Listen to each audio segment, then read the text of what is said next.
Kalian adalah salah satu nasabah yang diincar oleh DC untuk diteror, ditakut-takuti, ditelepon, dan diancam. Nah, di sini saya mau kasih tahu tips dan juga triknya biar kalian itu tidak lagi jadi incaran DC. Dan di sini saya ingin kasih tahu nasabah apa aja yang selalu jadi incaran DC untuk diteror. Assalamualaikum warahmatullahi wabarakatuh teman-teman semuanya. Pada kesempatan video kali ini saya ingin membahas yang namanya nasabah yang jadi incaran debt collector pinjol atau DC pinjol. Karena biar bagaimanapun DC itu manusia yang mana dia itu juga bisa memilih mana nasabah yang akan mau bayar, mana nasabah yang bisa ditekan, mana nasabah yang bisa diteror, mana nasabah yang bisa ditakut-takuti, yang akhirnya mau bayar hutangnya, lalu kemudian dengan cara gali lubang tutup lubang. Nah, kalian itu salah satunya. Kenapa kok bisa jadi incaran DC? Di sini saya mau bahas buat kalian. Oke, langsung aja ke materinya ya saya sendiri. Oke, yang pertama adalah kalian itu sudah merasa takut terlebih dahulu terhadap DC itu. Jadi ketika kalian itu merasa takut dengan DC tersebut semakin pede. Ah, ini orang takut sama saya nih. Saya ancam aja, saya takut-takutin aja, saya teror aja. Akhirnya DC meneror kalian. Nah, terus gimana Bang solusinya? Jangan pernah takut dengan DC. Itu. Kasih masukan, ciri, dan juga solusinya langsung aja. Biar kalian langsung mempraktekkan. Yang kedua adalah merespon chat dari DC atau mengangkat telepon dari DC. Nah, kenapa kok seperti itu jadi incaran DC juga Bang kategorinya? Ya, karena DC itu kebanyakan ketika dia mengechat semua nasabah yang galbay ataupun yang telat bayar, mereka itu nggak ngechat 1, 2, 3, bisa jadi ngechatnya 10, 20, bahkan langsung 50 nasabah. Ketika semuanya itu 50 orang nggak ada yang jawab, ternyata kalian balas, centuk balasan dari DC. Maka DC itu tersebut, wah ini nih nasabah yang mau bayar, makanya dia akan incar tuh kalian yang membalas chatnya, atau kalian itu membaca chatnya juga.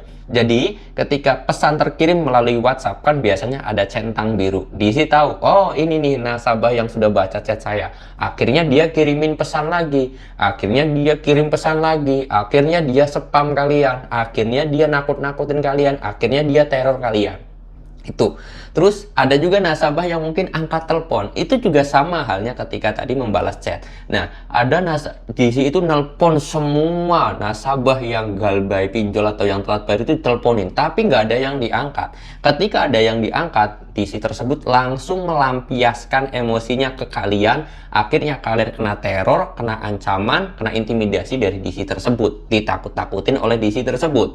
Nah, kalian ya sudah, kalian akhirnya takut, kena mental, akhirnya bayar hutang dengan cara gali lubang gali lubang tutup lubang, akhirnya kalian sendiri yang terjerumus. Nah, terus solusinya gimana Bang? Untuk yang kedua ini, kalian ketika ada nomor telepon yang tidak dikenal atau nomor telepon yang tidak kalian itu simpan kontaknya, kalian langsung hapus aja, langsung blokir aja. Ketika ada chat dari WhatsApp, jangan dibaca, langsung dihapus, nomornya langsung diblokir. Udah, sesimpel itu, semudah itu sebenarnya. Tetapi kebanyakan para nasabah ataupun kalian yang sudah telat bayar itu selalu penasaran dengan pesannya, selalu pengen tahu, selalu pengen kepo terhadap hal-hal yang malah justru sebenarnya tidak baik untuk kalian. Kalian pengen tahu. Nah, akhirnya kalian itu masuk perangkap. Jangankan membalas chat, sebenarnya ketika kalian membuka pesan dari DC tersebut, DC udah langsung paham, ah ini nasabah centang biru, dia telah membaca chat saya.